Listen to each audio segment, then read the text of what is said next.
I'm back. 2 days in a row. I am motivated right now, more motivated than I've been in a long time, maybe because I'm not pregnant.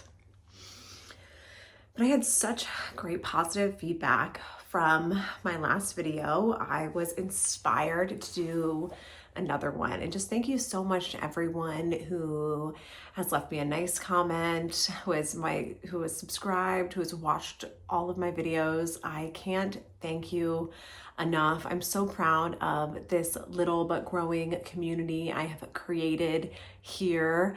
I love my YouTube family, and just thank you so much. Your comments really cheer me up, and I'm just so overwhelmed by all of the positivity that you all shared with me, and I just cannot thank you enough. And I got such positive feedback that I'm gonna do another video. So yesterday in the comments, someone asked me, I was a little all over the place, and I started mentioning some of the really obscure symptoms that my mom had before she was diagnosed with brain cancer. Because when my mom was diagnosed with brain cancer, we were told that the brain cancer that she had, glioblastoma, comes on really fast. Like it can come up within like 6 months. Whereas some other type of cancers, and again, I'm not a doctor, but this is just what I've heard, so I'm not a doctor. Whereas like pancreatic cancer it can build up in you for years, whereas glioblastoma comes on really fast. And now it's been about 2 years since I remember, I mean, I didn't know this at the time, but now putting all the pieces together, I remember some of the unusual things that my mom started doing that were just out of character for her. And like, I obviously wish I could have done something, but my mom was such a high functioning person. Like there was no idea. None of us ever would have known, like none of us would have ever known as these symptoms because they were so obscure. But glioblastoma accounts for like 50% of all brain cancers. And I mean, it is just a devastating disease with only a 5% survival rate. And when my mom was diagnosed with glioblastoma, I mean, they gave her weeks to live. And she lived 5.5 months. And she was able to pass away peacefully in her home, in her bed, surrounded by her family. And that meant so much to us. And there was so much healing that went on during that time. So 2 years ago, when my mom first started kind of showing symptoms or just doing kind of like unusual things that we now know were symptoms of her having brain cancer, like I said, they were very obscure symptoms. Like my mom was very high functioning. My mom was such a fighter, so strong. I mean, she always was kind of like, I think my mom had a lot of unresolved trauma, probably stemming from when she was a child that she never dealt with. And my mom was in an abusive relationship with my biological father, who had like borderline personality disorder and was like an extreme narcissist. And they were together for like 15 years. And he did a lot of horrible things to her, and he wasn't always a bad person. He just did a lot of like bad things. He had no moral compass. None. But like, I'm not just going to say he was like a completely bad person. Like he did have good qualities too. But I think, my mom was, sorry for you boomers out there, but my mom was like a typical boomer. She wasn't like focused on her self-care, on her mental health. She didn't have like the awareness and the knowledge that we have today about how like your unresolved trauma and issues affect you. And as I go into my new life without her, I'm healing all elements of my past because I also had a traumatic childhood, and I'm healing this so I don't pass it down to my kids. And I'm just sharing this because I've actually met a few ladies online who also have a parent that has been diagnosed with glioblastoma. So if this helps just one person, then I am doing the right thing by sharing my story and sharing a little bit of my mom's story. And if I could just help one person, then that's good enough for me. So I mentioned a little bit about my mom, but my mom was just super high functioning. She just pushed and pushed and pushed and pushed herself. She wasn't really like, when she did go to Thailand to visit Lily, like she would slow down and really have time to relax. But then when she got back to Idaho, she would just like continue that fight or flight. She would just push, she would still be in survival mode right when she got back. She just did not know how to slow down and rest. She definitely developed she'd always had pretty bad insomnia, but I would say the months leading up to her brain cancer diagnosis, her insomnia got really, really bad. And one of the things that my mom always did, like when we were chill kids, she always slept with the TV on. Always. And then, when iPads came out, she always had an iPad, and she slept with her iPad next to her head for 20 years. And I think that was really bad because of all that radiation. I mean, and her cancer was like on the side of where she slept. And my mom just had a lot of stress. She didn't like create a peaceful environment for her store. Her business was her peaceful environment. But my mom, if you've watched my videos, my mom was an incredible, incredible person. I mean, someone said to me one time that the sun is dimmer without her on earth, which is so true. Like, there's like this like haze over me now without her, and I can just tell, like, when I look at pictures of what I looked like before she passed, I was so much happier, and there's like this sadness, like deep sadness in my eyes now in pictures. She really was like the mom that everyone wanted. I didn't say that. Someone told me that she was like the mom everyone wanted to have. And she was just such an amazing person. And I miss her so much. Okay, I'm gonna get it together, Chloe. Get it together. You can do this. Wow, I didn't expect to be like so emotional right now.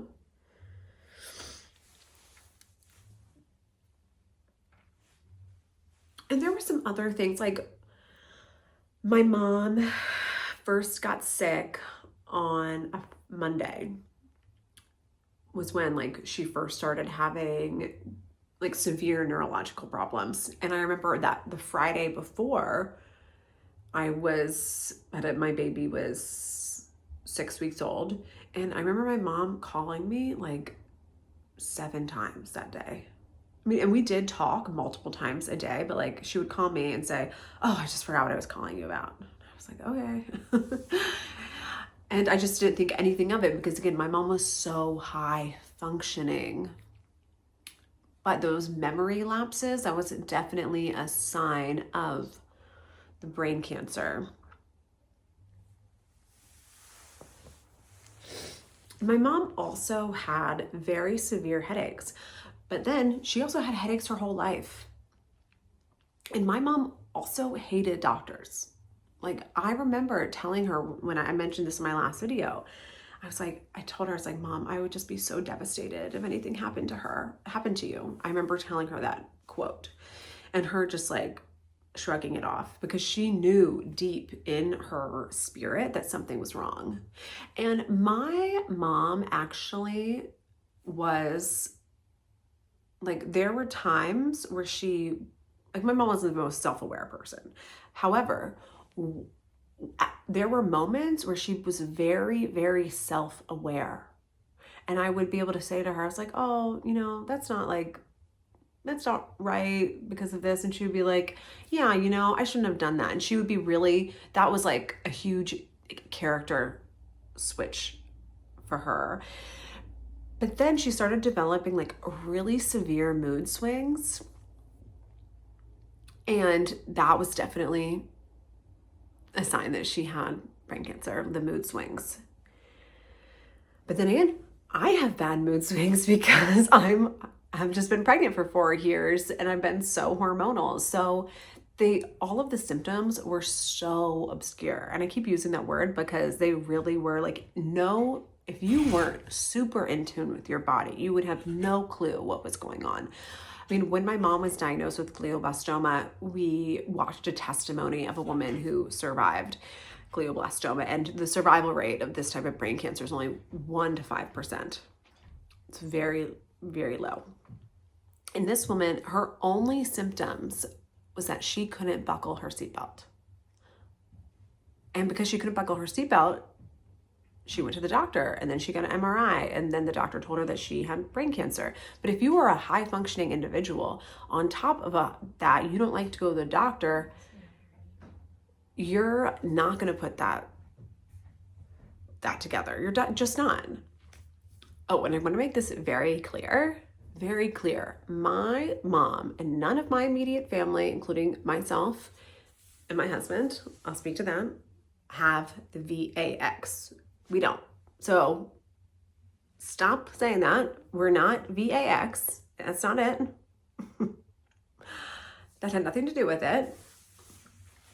It was the combination of her sleeping with her iPad for 20 years, from the radiation, unresolved stress, not having any time for herself and her self-care, not having the ability to rest, having horrible insomnia, living with no peace. Those were the reasons why, in my opinion, again, I'm not a doctor, that she got brain cancer. Another strange thing that I said to my mom before she was diagnosed, I was pregnant with my second child, and I remember saying to her, yeah, well, I want to have like 3 children. And she was not very nice about it. And she just said, oh, well, 3 kids is really hard. You shouldn't have 3 kids. And I was really upset and offended that she would say that, because I come from a big family. I have 5 siblings. My mom gave birth to 4. And I just shrugged again. I just shrugged that off at the time, but it really upset me and hurt my feelings. But I didn't let it bother me. But in hindsight, she was saying that because in her spirit, she knew that she wasn't going to be here to see me have that my 3rd child, who's now asleep right here. So sweet. So, saying that was just so out of character for her. And again, I want to make this clear. I'm not saying anything bad about my mom. I'm not talking bad about any ill will about her, because I loved her so much. This is just my experience. This is what we went through. And these were the symptoms. And actually, glioblastoma is getting more and more common. I've heard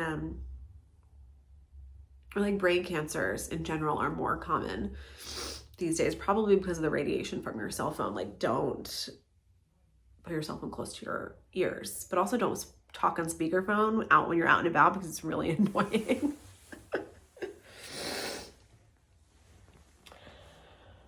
So the symptoms were very subtle. And again, if you were the type of person that was always pushing through, you weren't in tune with your body and your emotions, you would have no idea this was going on in your brain. No clue. And I mentioned healing earlier. There was a lot of healing that went on even before my mom was sick. For example, one of the amazing things that happened was my mom, 2 weeks before my mom actually got sick, or maybe 3 weeks, my sister Lily decided to come to America. And she came to America in like mid-January, which was not a good time for her because it's winter, it was negative 10 degrees. And she just decided to come back here for a couple weeks, to meet my baby, and then her and my mom will fly to Thailand together. And that was like kind of like out of character because she wouldn't normally come this time of the year. Also, my brother Robbie was here at that time, and he lives in Tennessee, so it was also kind of unusual that he was here. So when my mom first got sick, all of her kids were here, which was such an amazing thing that God blessed us with, because we were all able to be together and like strategize on my mom and do what was best for my mom. And also to have that time together. Like the night before my mom got sick, we were all just like hanging out at her house. We were having like such a great night, and we were just, it was very chill. I think my mom made spaghetti that was really good, and we didn't even like sit down to eat. We all just like sat around the floor on the TV, and the kids were all around. It was such a wonderful time. But I remember at the end, my mom goes, "That was really nice. Let's do it again tomorrow. Let's have another," and she couldn't think of the word. I think she was probably meant to say like hang out, let's hang out tomorrow, but she said session. She said, "Let's have another session tomorrow." And I was like, session? That's it just didn't really flow in her sentence structure at that moment. But the next day, she started to have what we now realize were seizures, which was her brain tumor. But we had this wonderful, like 3 weeks of our whole family being together. And I had just had my second baby. So it was just a wonderful, wonderful time for us to have all been together. And I'm just, so grateful and blown away that God blessed us with that time together. That Monday came, and then my mom started to have, she couldn't really finish her sentences, and she was just having a seizure. We didn't realize it at the time, because seizures can are very, very different. I had no idea. But she started not knowing our names or who we were, which that was because she was having, like I said, a seizure because of her brain tumor, which was then diagnosed as brain cancer. So, and then after my mom's like first week in the hospital, she was diagnosed with brain cancer. We went through this whole medical holistic journey for everyone who may be new here. My mom's brain cancer was so severe. After going to MD Anderson, the best cancer hospital in the world, them giving my mom 4 weeks to live, there was no other option for her besides doing this like holistic program, because your regular cancer protocol, which would be chemotherapy and radiation, wasn't going to work for her, because her brain cancer was so severe. So chemo and radiation wouldn't have done anything. In fact, it would have made it worse, because the chemo would have killed her. And then she wouldn't have been able to pass peacefully at home. She would have passed in Texas, and that's not where our family lives. We live in Idaho.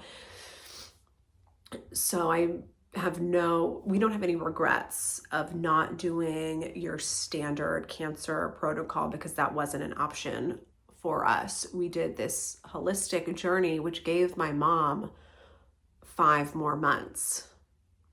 And in that 5 months, you know, a lot transpired with my family, but there was a lot of healing that went on. There was a lot of healing for my mom, a lot of healing for my mom and my dad, a lot of healing for my sister and I. And our family definitely really needed that.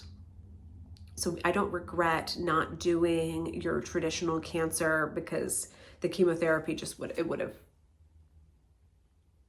killed her. And there wouldn't have been this spiritual breakthrough. And it would have been really horrible if my mom had like not been able to pass it home, surrounded by her family. And during all of this, I got so much wonderful advice from people. One lady particular, I think she was a hospice nurse, she said,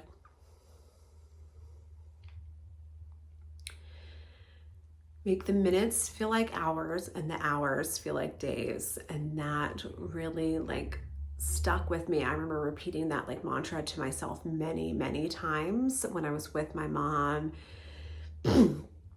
just to soak in every minute, because her sickness was so aggressive. And I really don't have any regrets, because I know I was there for my mom during the very end.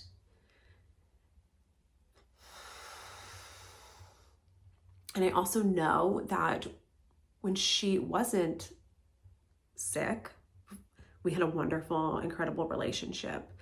And she made me such a great person. And I also, we had the type of relationship that like, if I made a mistake, I could turn to her and be like, I'm really sorry I did that. That was wrong of me. And she would obviously accept my apology, and we would move on. She wouldn't say, or I wouldn't say, I'm sorry you feel that way. I would say, you know, Mom, I really didn't do right there. I'm sorry. And she would say, it's okay, Chloe. I've made mistakes too. I love you. I'd say, I love you too. And we would move on. There was this, my mom hated when my mom would always say, I'm not your friend, I'm your mom. But definitely in the last years of my life, like, my mom was my best friend.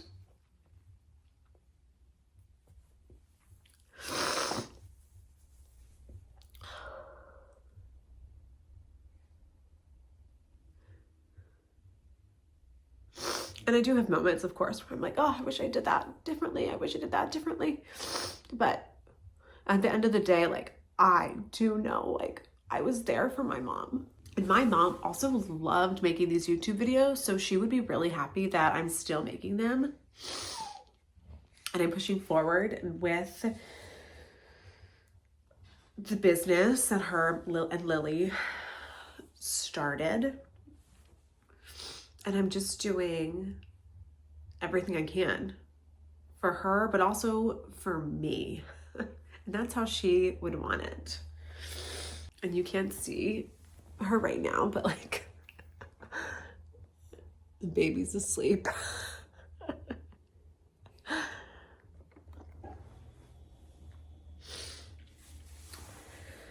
And that is the end of that story. Oh, because the big Goldie's waking up.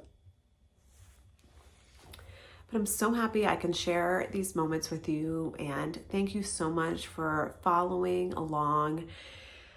And I know my mom would be so proud of me and so proud of everyone in that comment section. So please, if you like this video, please subscribe to my YouTube channel. And also, if you want, check out my business, Grace and Joy Clothing Company. You can go to shopgraceandjoy.com.